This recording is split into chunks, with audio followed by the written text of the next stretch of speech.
What's up, guys? My name is Zach Pogrob. Today on the Ever Forward Radio, we talked about obsession, how fitness is a creative act, and how I personally went from a really confused college kid to finding what I was truly obsessed with.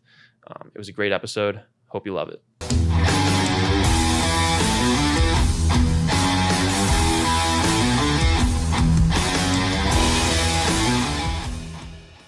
What's up, everybody? Welcome back to Ever Forward Radio. I'm here today with the champion of obsession, Mr. Zach Pogrob himself. We're going to be talking about a lot of things, but just get your head around this one word right now. The through line is obsession, but a healthy one. With that, Zach, welcome to the show, man. Let's go. Ever Forward.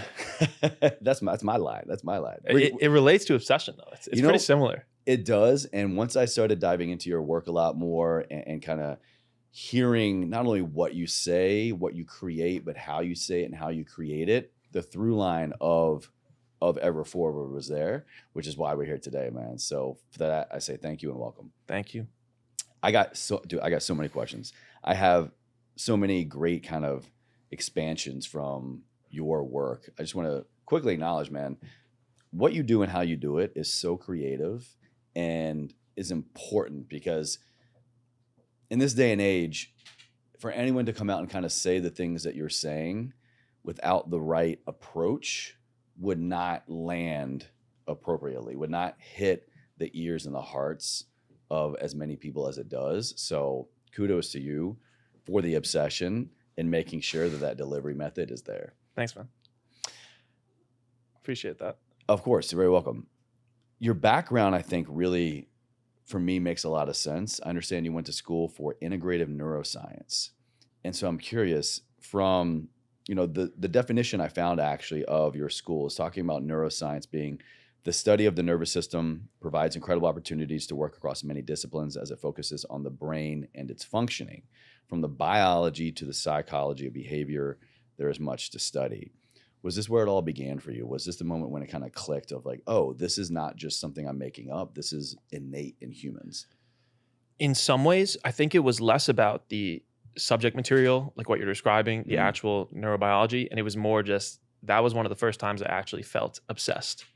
Really? So yeah, because I don't even know what I went to college for first. I just went to play. I went to play soccer. That was all I cared about. Yeah. Grew up on Long Island, so I was just everyone there plays soccer, and that was why I went to the school I did, Binghamton. And then first I wanted to be a lawyer, and then wanted to do something else. But that was a pretty unique major at my school. Neuroscience sounded cool, and it was the first subject where I felt myself just wanting to live in the books I was reading and the textbooks. And it was like finding this invisible layer behind reality. Yeah. And I was so obsessed with it for the first time. And so I changed my major to it.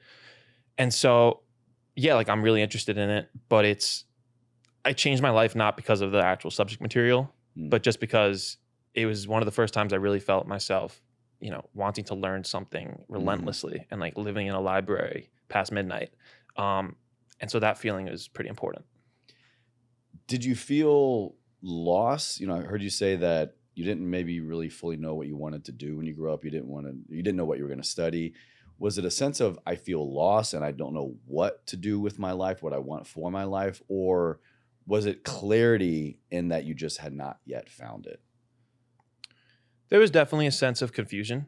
A lot of that came because I was so invested in the soccer, hadn't really thought about life outside of it. And then when I stopped playing soccer around my junior year, I had to find a new path. And so leaving that identity is where everything kind of started for me. And I started to find the path. So I think it was less about confusion and more of just, I just wasn't seriously thinking about it outside of that world I was living in. If you play college sports, did you play sports in school or high school? Not in college, but in high school. Yeah, I was a baseball kid my whole life. Yeah, and it's your whole life when you're in it, and then you don't think of life outside of it. Take us to that moment when maybe it was like this, maybe it wasn't. Take us to that moment when you realize this is my obsession, this is my path. Was it the lights went dark? Was it tunnel vision? Was it angels singing? Was it hype? Was it anxiety? Was it calm? What was it like for you? Yeah, it was all, I was about to go back to school for my junior year in a school in Connecticut. I transferred to play soccer there. And about 2 weeks before I went back, I just decided this isn't it.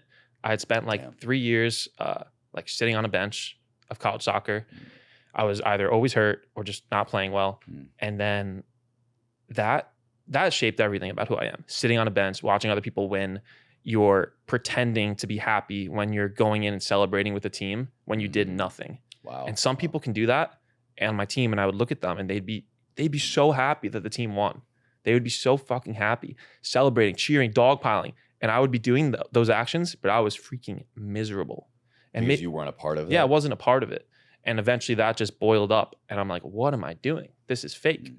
And that was when I realized that I wasn't going to do it. Went home, left the school, went home to Long Island, went to community college that semester, and just like lived in the gym and just like carved this new version for myself. And I felt like life felt unreal because it was the first time I felt like I had infinite time and options. And potential probably too, right? Yeah, and potential. And it's like, I read this quote the other day and I haven't stopped thinking about it. I forgot who wrote it, but he said, when you're making a big decision like that to quit something, you feel like the entire world is ending. But when you actually make it, it feels like it's just beginning. Dude, yeah. And that feeling is hard to explain. You only really get it when you make a huge life decision, whether that's a breakup or leaving a job. And so, yeah, that was when the obsession, wanting to start businesses, wanting to make content, all started to cultivate there and build there once I made that decision to come home. You say never apologize for being obsessed. Pull an all-nighter, work out for 3 hours, finish a book in one sitting. Positive obsession is a gift disguised as a curse. How do we know then what we're most passionate about is in fact a positive obsession? Can it really be that objective? I think the simplest way to split it, positive versus negative, is if it's an act of creation. Most negative obsessions are consumption. It's selfish. It's watching Netflix all day, doing drugs, doing alcohol. But the positive obsessions are usually some form of output. It's writing, it's selling, it's something that is for the world.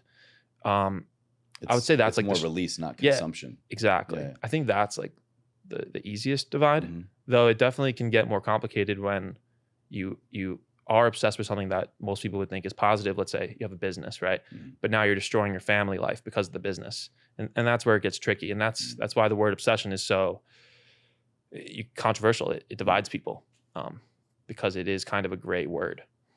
Do you feel like you have a different definition of obsession, or do you just have a different experience of obsession?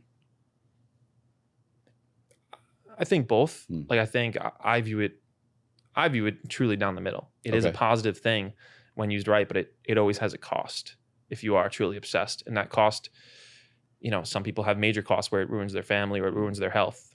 Other people, it's minor costs where you just simply, you can't do something that other people do. Right. Yeah, I view it with that lens. Someone will hear the word and instantly think negative, some people, but the reason it's so great is because the people I want to reach, the entrepreneurs, creators, builders who felt it forever, they resonate with it instantly. Yeah. And like, that's the coolest part, is people who, I love their content, I love their work, their business, and they see in my bio, it says, you follow me, I'm talking about obsession 10 times a day. Yeah. And throwing up the black flags. Yeah, the black flags. And they message me and they love it. And so that's a cool feeling. Have you ever had an experience, whether by your own awareness or someone that you trust and respect kind of calling you out, have you ever been like, you know what, the obsession got me? It hasn't been as healthy as maybe I have been thinking it is. You're saying in my personal life or like in general? Yeah, you personally, yeah. Yeah, all the time. All the time? Yeah, like all the time I kind of feel it, especially, not all the time, but very often. Often, okay. With like relationships with my family and my friends. How do you navigate that? I think I'm still figuring it out. I feel like I'm only 26. I feel like there's no easy answer. I think the one way I do know to navigate it is just with trying to be present. Something me and a lot of people in social media world you struggle with. Especially when you have an obsession. I would think that being present, being in the present moment is one of the most difficult things, or is one of the things that you're consciously trying to be aware of, or work on. 100%. I think that's how you solve it though. And that's how I've tried to be better with it is when I am with the people I care about, when I'm not doing the thing I'm obsessed with, to try to, have some type of obsession in that moment almost, and be really present with them. Because yeah. I think the first few years I was doing everything, I was just so sucked into my stuff, and it ruined the relationships I was in. And now I've learned from that, but I still struggle with it. I think everyone who's truly obsessed struggles with it. Yeah, and I would argue that if you don't, then you're probably not really obsessed, or to the level that you think you might be, right? I think so. Because it's all consuming. Yeah. That's like, I think when you're trying to do something truly, and this is not like great. This is not, I was going to write something like this today, but it's like, if you want just like a normal life and like good success, you don't need to be obsessed. You don't. But I do believe if you want to be a one of one, if you want to make something that truly changes the world in some way, even a tiny way, you need to be consumed by it. That's what I think. That's a clip right there, man. That's it. That's the line. Absolutely. Absolutely. I mean, but to your point, look back at all of the greats of the world. We would not have certain cars, certain clothing, certain pieces of technology. We wouldn't even have certain parts of the world if it wasn't for these individuals having this, from I don't know where, this just fire burning obsession of what else, what could be, what can be, who can I be? There's a quote I heard the other week, this entrepreneur, Brian Norgard, he said, at the pinnacle of every discipline, all you see is obsession. Yeah. And it's like, it's truth. It is truth, man. It is truth. Kind of rolling right along here. I love how you kind of also you talked about, kind of your first, I think, obsession, if I heard you correctly, was the body. You found fitness, you were already an athlete, and you kind of made sure to keep that a regular part of your life. And I think for many people, physical activity, exercise, especially the gym or any kind of practice, when you're training, conditioning the body, is your first, it's the gateway drug, right? To obsession, because you get a lot of positive feedback traditionally. What do you think it is about fitness and training the body that shows people a healthy obsession? Yeah. So, I mean, I've been thinking about this a lot, and I think people in general work out for two reasons. And I feel like lately I've been working out for a third. And it's, most people either work out to like be healthy. So, some people work out to like feel mentally good. Right. But then a third, which is like what I've really been focusing on, is I'm like training and running and lifting because I want better ideas. So I'm doing it. It's like health, mindset, and then creativity is this third portion. So you view exercise and training as kind of a newfound hack for creativity? 100%. Wow. And like, obviously you get the other pieces too. And like, I'm trying to cut right now. I need to be leaner, and like, I want to, that's part of it. But what I really want out of it is these ideas that change my life in some way and change other people's lives. Like, especially around 3 months ago when I was going really hard with like the videos on Instagram, it was really hard to come up with new ones. And I had to just go work out or run without my phone, sit in the sauna, and just have that time. And like, it was a creative activity. Like, and so that is part of it. What was the actual question you asked? Well, yeah, you're landing on it. You're landing on it. But actually, I think this is a great kind of pivot point, because what I'm hearing you say is probably what a lot of people would give up. They would go, no, I need to create. I need to do. I don't have time to go train. I don't have time to run. I don't have time to go sit in the sauna for 30 minutes. But you went the other way. Can you kind of expand on what is it in the moment for you that proves to you this is where I need to be in order to continue my obsession in a healthy way? Yeah, I mean, like, I talk about putting your obsession into a vehicle, right? Like packaging it into whether it's a podcast or a business. But in another like play on that word, like, you are the vehicle for your obsession. So you have to take care of that vehicle. And like, yeah, I don't know. If it falls apart, everything falls apart. You look at all the greats, like most of the top entrepreneurs, they're all in ridiculous shape. They're all sick shape because it matters so much. And when I fall off, everything else does. I'm sure you relate to that. I'm sure. Oh my God, yeah. Anyone listening to this relates to that. If I go, usually for me, for whatever reason, by day 4, if I haven't gone at least for like a long walk or hit the gym or done something, I'm going out of my mind. It definitely pours over negatively into my work in every other way. You've got this other great quote. Dude, you have so many quotes, so many great. I mean, this That's is all what it you is. do. So, of course, I'm just like, oh my God, this is gold. This is gold. I read something where you said that 99% of people live below 9% of their potential. How is recognizing someone else's wasted potential an advantage to us? What teacher lies inside that observation? So not reflecting on maybe what we deem as wasted potential, but I think sometimes it's easier to see in other people. So instead of going, sucks for you, sorry for you, how can we look at that wasted potential and pull out maybe a teacher in that? You know, could this be another hack for creativity? Yeah, I mean, I get sucked into it a lot, especially, with content, always looking at other creators and what other creators are doing. Um, I think it's about always remembering what game you're playing and not getting sucked into games that are easier to play, more obvious to play, right? So like everyone, if you're on Twitter a lot, everyone on Twitter is doing like the same stuff, the same type of content, the same type of products. And it's easy to get sucked into that and waste like a decade of your life, I think. And you have to make sure this game you're playing is 100% yours and 100% bigger. And yeah, it's hard, but you can see it in people when they get attached to these things and start playing and copying. And I always try not to copy. I always try not to play those things and do those things, even though they are easier and people will recommend you to do them. That's the hard part. Like my stuff kind of blew up in the last year, and you get every voice in your head and every voice has a good idea. Like what are some of those voices maybe that you weren't expecting? You mean like, what do you mean? So you're in pursuit of your obsession, right? And you're doing the thing, and then the thing happens or the thing pops off. Yeah. Were you prepared for that? Were you prepared? Did you think about the voices that might come down the line, or was it just completely uncharted territory? I think like mentally I knew it would happen, but I wasn't prepared for how many people would come out with like how many voices I would hear, and then how much I'd struggle to just listen to myself, because now I'm getting ideas and advice from killers.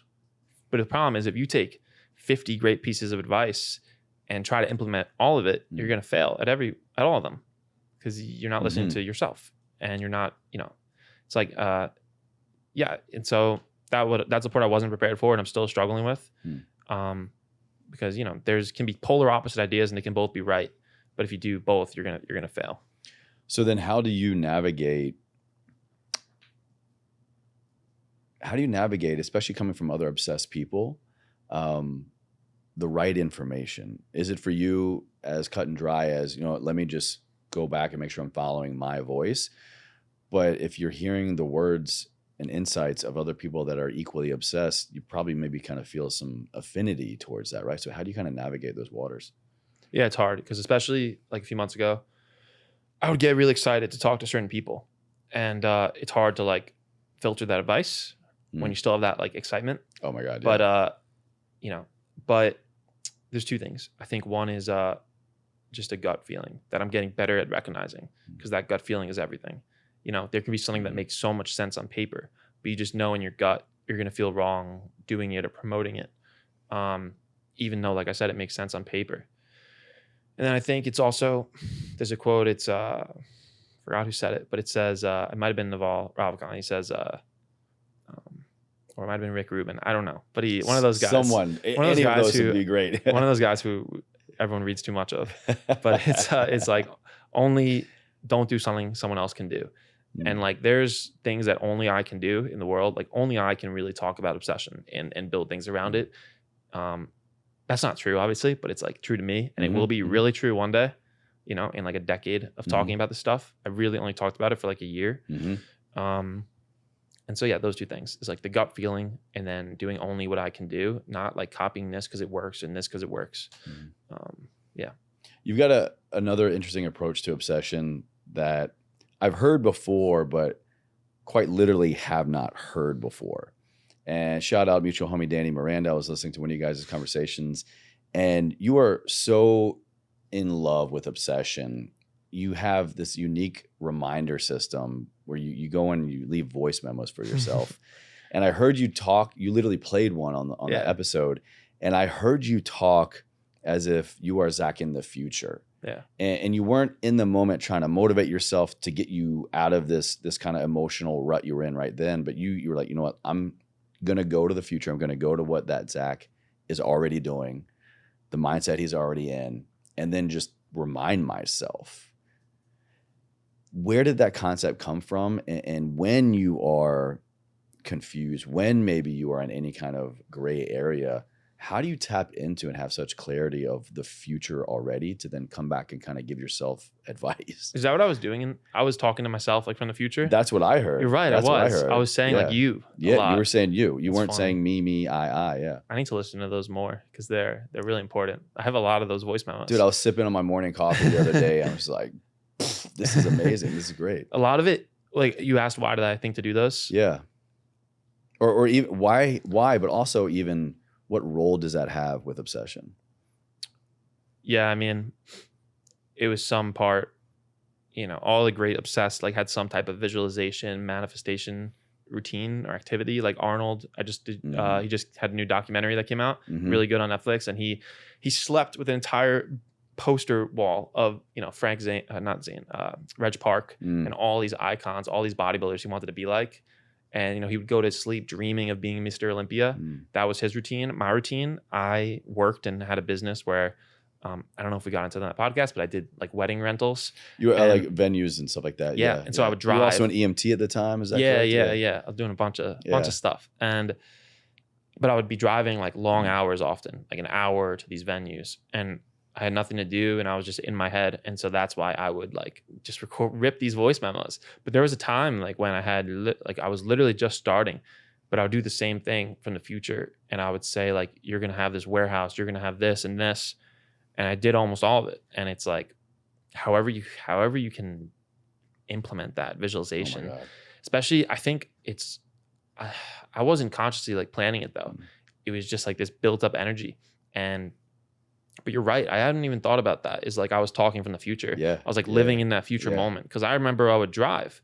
I remember specifically once I was driving home from, this was one of those long drives. Like in this beginning, I would drive like 7 hours to do an event.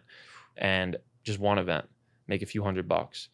And I remember driving home and I'm talking about myself, like, you're going to grow this, you're going to get a warehouse. And the goosebumps, even right now, I get them a little bit through my veins. I was driving and collapsing space and time on yourself and the goals that you want to create. It was a high. It was a literal high. Even now I have like an inch of it. And you have to figure out a way to do that. It comes from clarity of what you want, I think, that you have to be clear on what you want. I know it's non-traditional to say, but man, if you're not getting high in your own supply, then what is you doing? What is he doing? Exactly. Excuse me. We kind of touched on it a little bit, but training, being in soccer, playing soccer before, you're an athlete, training hard, recovering harder.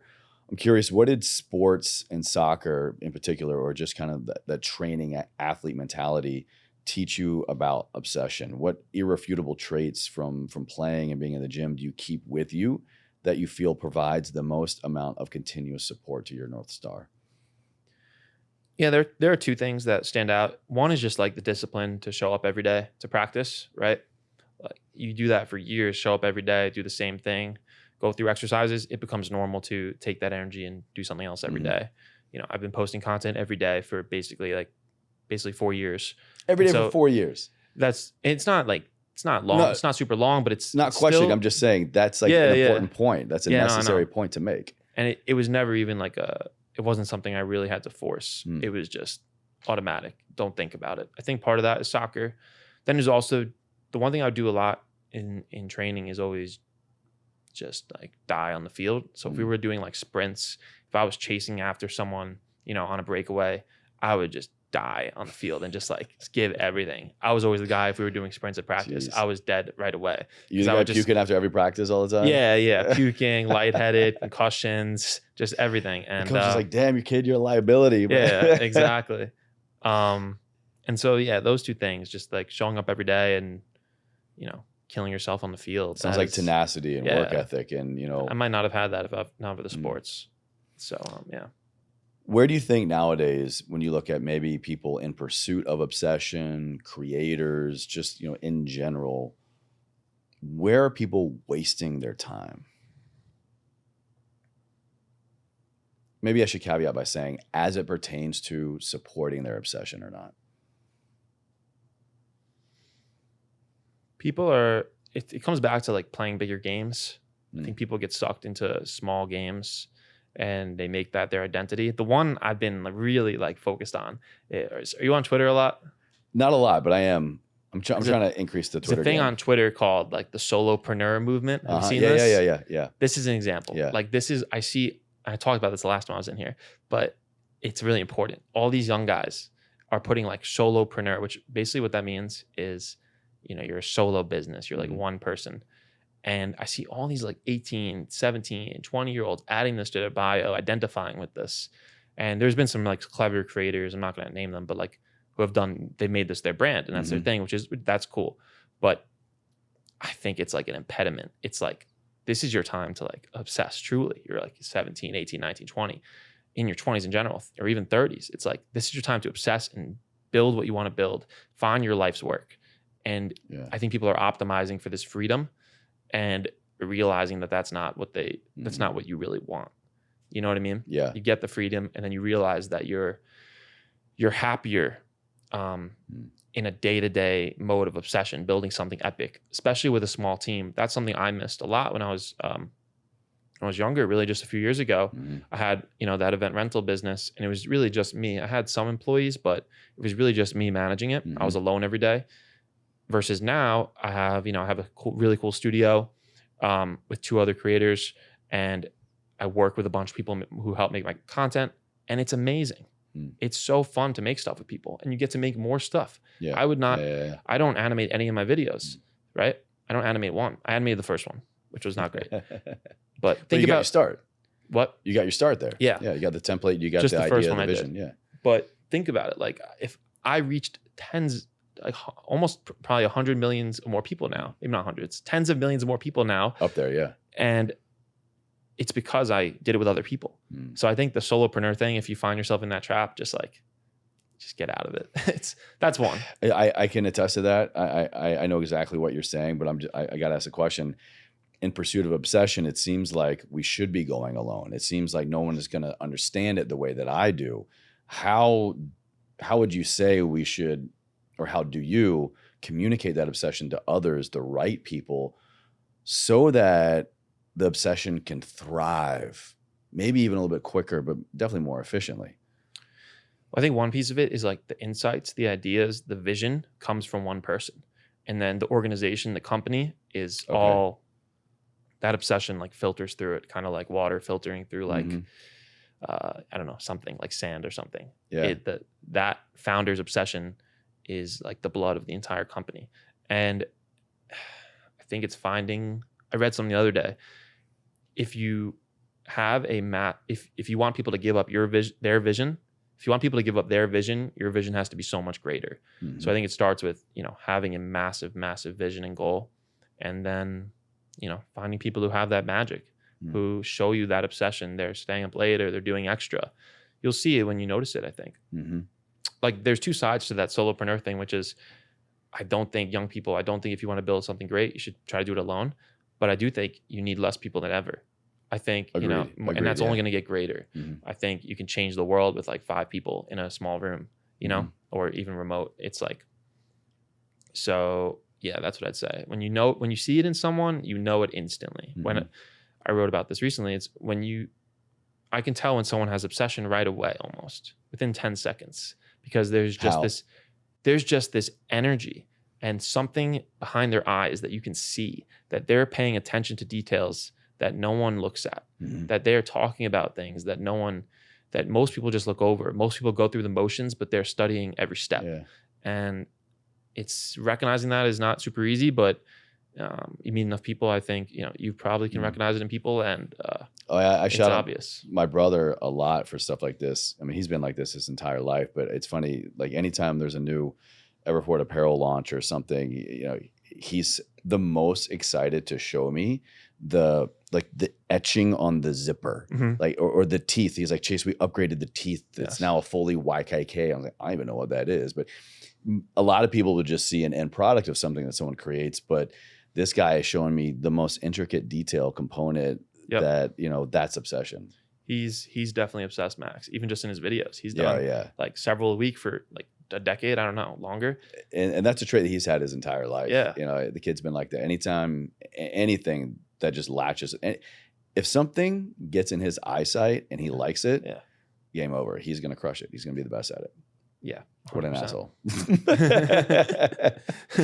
Actually, I pulled up a quote, or I want to pull up today's Daily Stoic.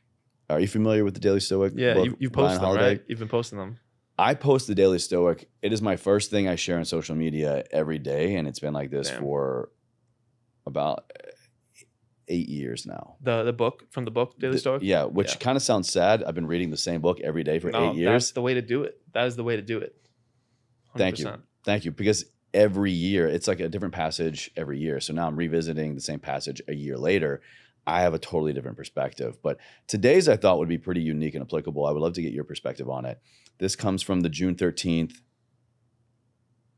page of the Daily Stoic by Ryan Holiday, and it's from the Stoic Epictetus. And he goes, "Don't you know life is like a military campaign? One must serve on watch, another in reconnaissance, another on the front line. So it is for us. Each person's life is a kind of battle, and a long and varied one too. You must keep watch like a soldier and do everything commanded. You have been stationed in a key post, not some lowly place, and not for a short time, but for life." One, I just felt like you would be a great guy to kind of just, give us your perspective. But two, because I've also kind of seen you talk about, the battlefield of creativity and waging war on obsession. So I kind of feel like you have that militant mindset as well. So I would love to kind of just, what is your 2 cents on that, man? Life is a battlefield. I think there's a lot to it. I think everyone's at war with something. But if you pick the right war, it solves all your problems. And if the mission you're on is correct, then you don't stress about the little things. Most people are so stressed and confused because they just don't have something they really care about, I think. You meet someone who's relentless and committed to a vision forever, and they just don't care about little things. They don't gossip. They don't care about lines or anything. They just that is the only thing that matters. Mm-hmm. So I think picking the right war for your life is it's everything. Yeah. Dude, hell yeah. That hit, man. I love that. I love that. That was so good. That was a militant answer. Yeah. You say, follow obsession. And I'm highlighting the word here, follow obsession. To kind of pick that apart a little bit, that implies we are not in the lead. Does obsession lead us, or do we lead obsession? Obsession definitely leads us. I mean, when I talk about this word, and we've probably said it 100 times in this podcast. That's the point. That's the point. That's the point. There's a lot of layers to it. Yeah. There's obsession as a thing. You might be obsessed with podcasting. It seems like you are. Mm-hmm. Very. Yeah. But then there's also the feeling. It's being obsessed. That feeling of relentless commitment. And so the idea of following it, I think, is really important because it is this. Because obsession changes. Mm-hmm. A lot of the great obsessives they live in acts. Like Arnold, we were just talking about. Mm-hmm. He was an athlete. He was a bodybuilder, and then became an actor, and then a politician. And most of the obsessives I have this whole thing, the path of obsession. I don't need to go into all of it, but there's usually a pinnacle at the end of it. Yeah. Our friend Danny, his is performing at Madison Square Garden. Yeah. Arnold's was being Mr. Olympia.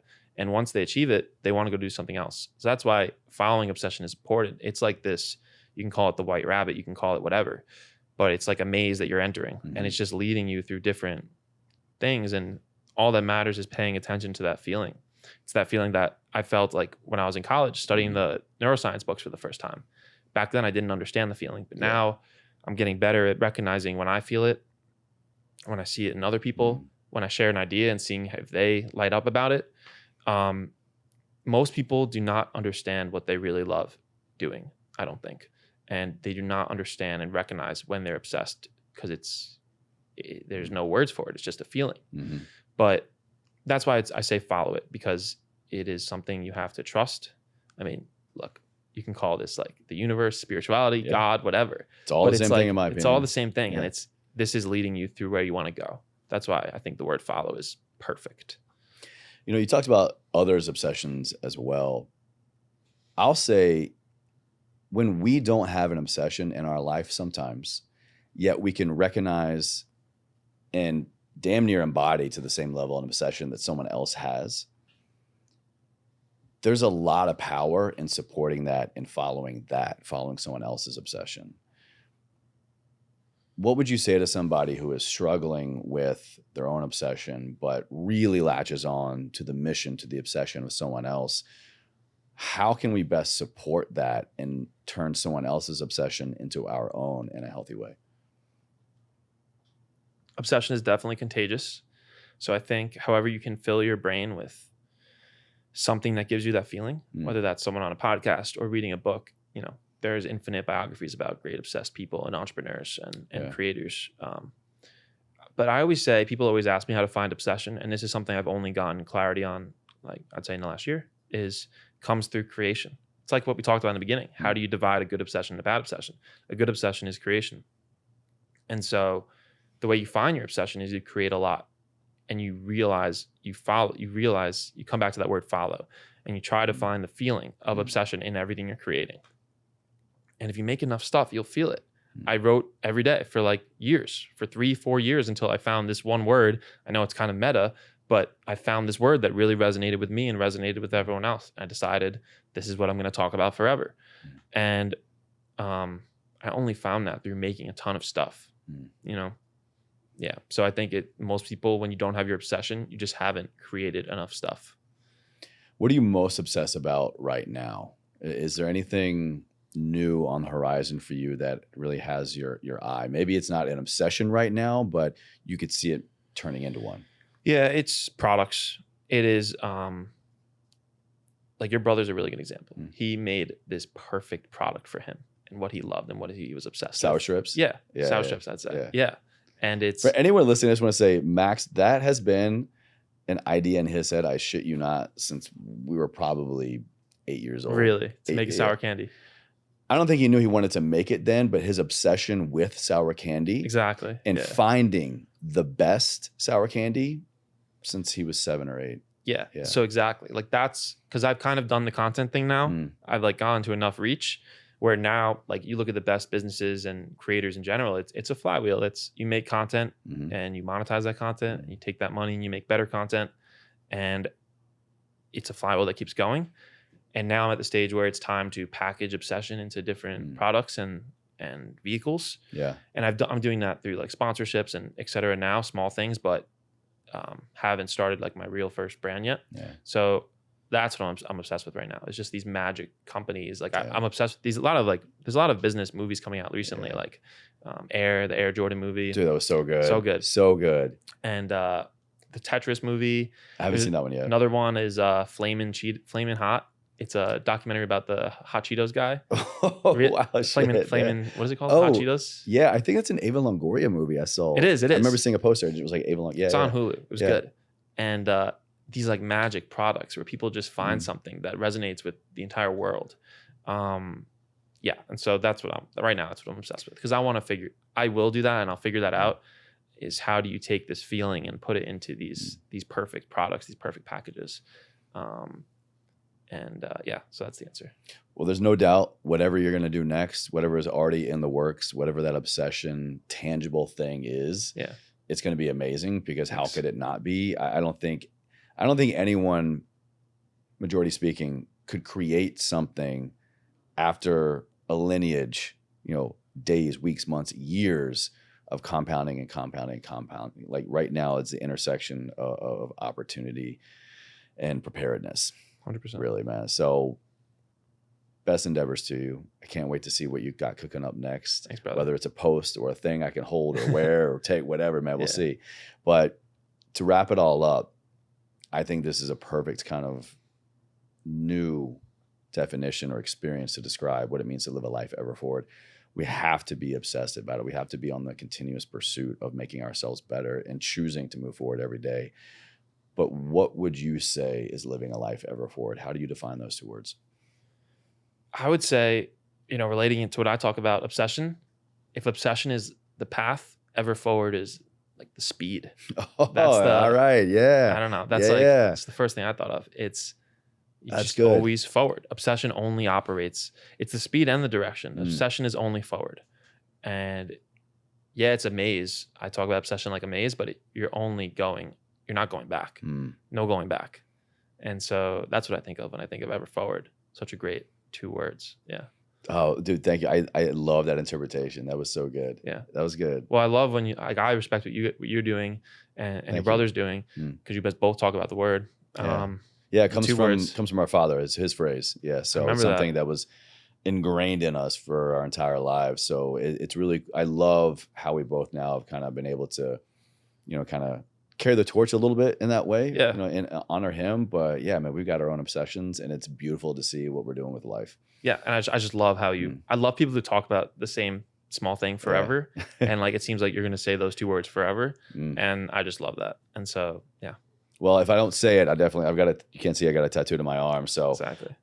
in one way or another, I'll be saying it. Yeah, exactly. If you read it or hear it, but yeah, man. Yeah. Well, dude, Zach, this has been great. Thank you so much. If somebody wants to connect with you and learn more about your work and get obsessed with it, what you got going on, where is that? How can they connect with you? Yeah, on Instagram at Behavior Hack. I may have changed it by the time you're listening to this to Zach Pogrob. So just look up either of those. Either one. Twitter, Zach Pogrob, and my newsletter. It's really good every Saturday. I just signed up, by the way. Thanks. Yeah, it's actually like the best thing I make. It's like the smallest thing, but it's getting pretty big now. But every Saturday I send out like 10 things I'm obsessed with, just like links basically and quotes. So that's at just zach.blog, ZACH.blog. And yeah. Well, you guys definitely, I would really encourage you to check out the video on this one, not because, we got an amazing studio here, but I think it's so poignant to what we're talking about, obsession. When you hear somebody talk about something, it's one thing, and that can translate really well. But you got to tune in. You got to see Zach. So many points during this conversation, man. I can just see your entire demeanor, your energy. It's just, it goes from like good to great or great to greater. So the obsession's real. The obsession's real, man. Thanks, man. Beautiful. Let me